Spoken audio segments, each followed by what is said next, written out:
there is a sense that the Leafs have not been aggressive to the league. I'm hearing that they're not even aggressive to Vegas Great. with the thought of this. Good. So it's just mere speculation. It could just go away like that, and the trade with Nick Waugh could still happen, or maybe could have thrown a curveball in. To be determined right now. Yeah, kind of running out of time. Free agency's in, what is it? Tomorrow at noon, Yeah. roughly? That's, so yeah, we're kind of running out of time to do anything. I think in a perfect world, like Vegas would like an 8-year deal. There was some talk about. I saw 4. He's not doing 4. Yeah. He's more like, seriously, he's been through. He wants to go do this again in 4 years and find another place. And no, I think we're gonna just see. This is my best guess is that we will see if everything goes through and he gets his 8 years. I think you'll see a contract matchup just like Rantanen's. Was that 100 mil? 12. 8 times 12 times 8.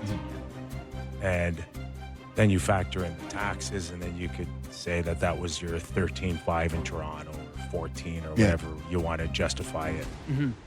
But yeah, give Vegas credit. I got to tell you, I love it. Since they've come in the league, they've mattered. They've been relevant. They've won a cup. They've been to a cup final. They've, fans like to go there and watch games. They continue to be aggressive. Players want to play there. They're not a non-factor in the NHL. They've been a really interesting franchise. Give them a lot of credit. Yeah, Especially when they still a lot tampered, of talk really about Petrangelo's future there.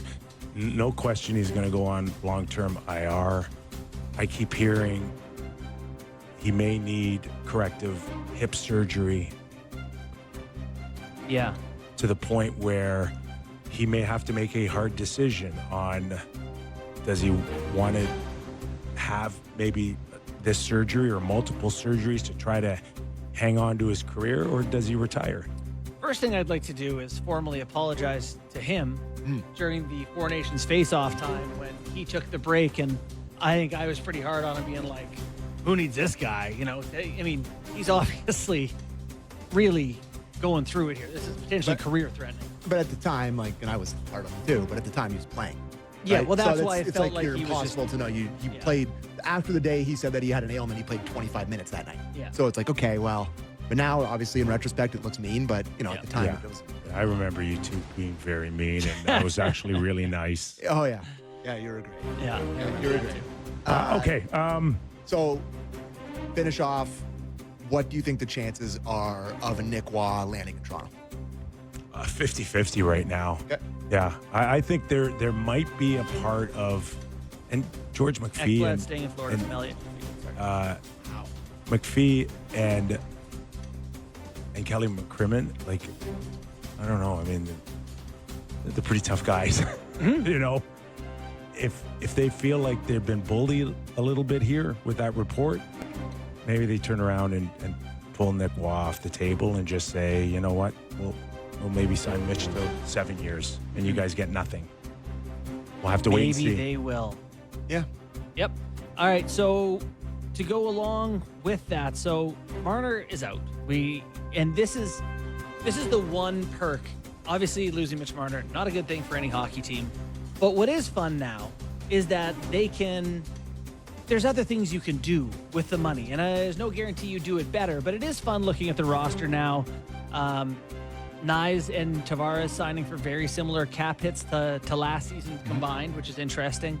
And now you can bring in a guy like Michelli. First off, the Nyes thing. Let's start with that cap hit. What do you think of that contract?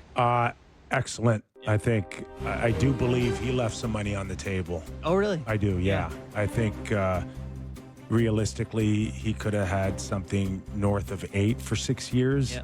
I think he gave him a bit of a break. Maybe he gave him $250,000 a year, maybe even 400,000. But it's a contract that probably compares to others that have stepped up into that realm. Yeah. But with the cap going up, he could have asked for new money coming in, but he didn't. And that, again, is his choice. I think in 6 years, it'll be next to nothing. Oh my God! In 6 years, like it's the equivalent of a $5 million contract today. Yeah. You know, and this guy is 22 years old, coming up on 23. And you know, I saw some people comparing his contract to like what Paterka just signed in Utah. His was similar, but Nyes has that other element of also having the opportunity to be a power forward and be physical, and it's a great contract. I will say it's really awesome that on the locker cleanout day, I forget who it was that was grinding him a bit down there, being like, hey, like, would you sign an offer sheet? Would you sign an offer sheet? And he's like, I want to be here in Toronto. I want to be here in Toronto.